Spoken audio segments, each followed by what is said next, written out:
Alright, it's only me. I've just come on for a wee minute here. I'm waiting on a couple of sausage rolls cooking. Well, no cooking, heating up. But can I just come on and talk about this? Carry on here. I got this magazine here, it's Black Sabbath, written by Mojo. So we should already know we're in trouble. But I'd bought this and I kind of forgot all about it. I was sitting reading it the other day. What are you doing here?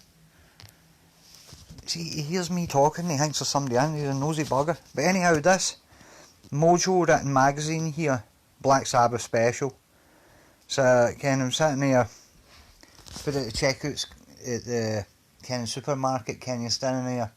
I was like, I probably don't need to read this, you know what I mean? Because I ken all there is to about Black Sabbath, but it's pro Ozzy Osbourne Black Sabbath, this magazine. It's like there's Ozzy Osbourne, Black Sabbath, and then the rest of it's like a bit carry on, So anyway, I'm sitting here reading it, right? If you're into Black Sabbath, if you're not into Black Sabbath, it's no interest to you at all, right? So we're going to have a look at this. We got the first Black Sabbath album, right? 4 stars, right? So it's fair enough, right? And then it's the usual, Paranoid, Mass Reality, Volume 4, Sabbath Bloody Sabbath, 5 stars, right? There's no doubt about that. This isn't the problem here. Then you get Sabotage, which 4 stars, which alright, fair enough. Technical Ecstasy, 3 stars here, right? Which again, it's maybe being a bit generous to that album. I'd probably give that a 2-star Black Sabbath album, and then Never Say Die. It gets a 2-star Black Sabbath album. I would maybe even argue that's still a bit high. But then we get to the point of this video, a piece of nonsense. They come to Heaven and Hell, right? 4 stars. 4 stars for Heaven and Hell by Black Sabbath.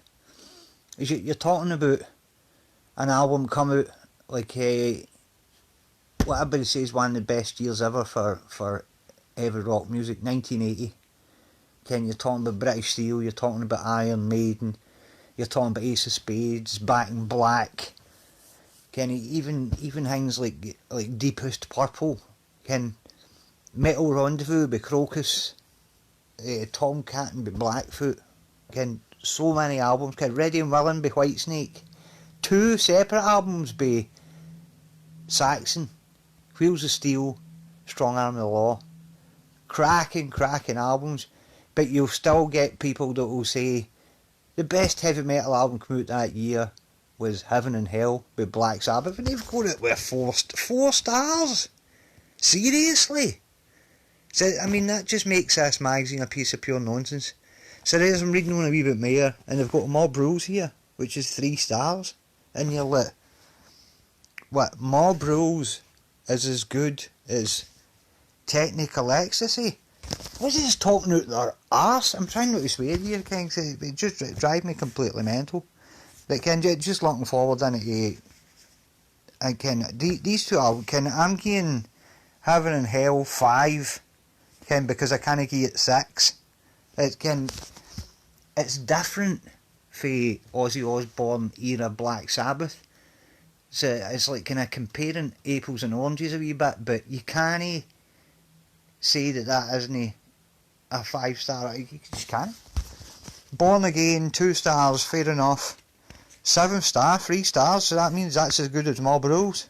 Nope. 7 star, I would give probably 1 star.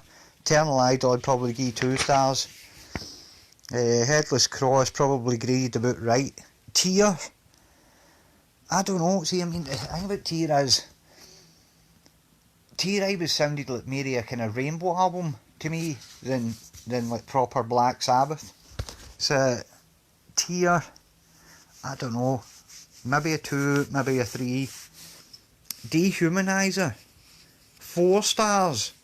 So going by that grading, that means that's as good as Heaven and Hell, which it might well be, but you can't give Heaven and Hell 4 stars. Jesus.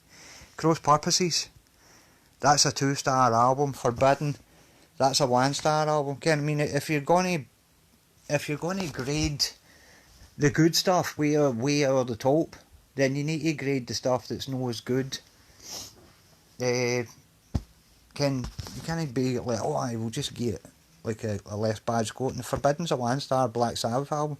Now you come here to get here to 13, 4 stars, and because the album we made with Dio, the Devil You Know, was Heaven and Hell album rather than Black Sabbath. So that's not even mentioned here. Yet they've got 13 as a 4-star album, which means that's gone by the scale that they're using here. That's a 4-star album, the same as Heaven and Hell. So I mean, that's Ken, you're not going to get it now. It came out a couple of months ago, but that's Mojo. Stupid. I mean, 13. I don't even think 13's that. If I was giving 13 any stars, I'd give it a 2. Because they all sit there and they're like, well, I mean, it's the last real Black Sabbath album, isn't it? But the original lineup, and you're like, no, it isn't, because Bill Ward's not on it. If you've got an kind of 4-piece instrumental group with a singer, means you've got 3 musicians in there. If you swap one of them out, then it changes the whole dynamic of everything, especially if you've got a band as influential as Black Sabbath. So anyway, this is just a bit of fun on a Saturday afternoon, but I was that biling about that I thought I had to come on and talk about it.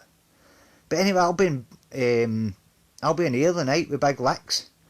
So don't forget, if you're in, I'll give you this finger banging. It's going to be on the case tonight. So if you're coming down to Ayr, I'll be there. It'll be a right good time. So I'll see you later. Ta-ta.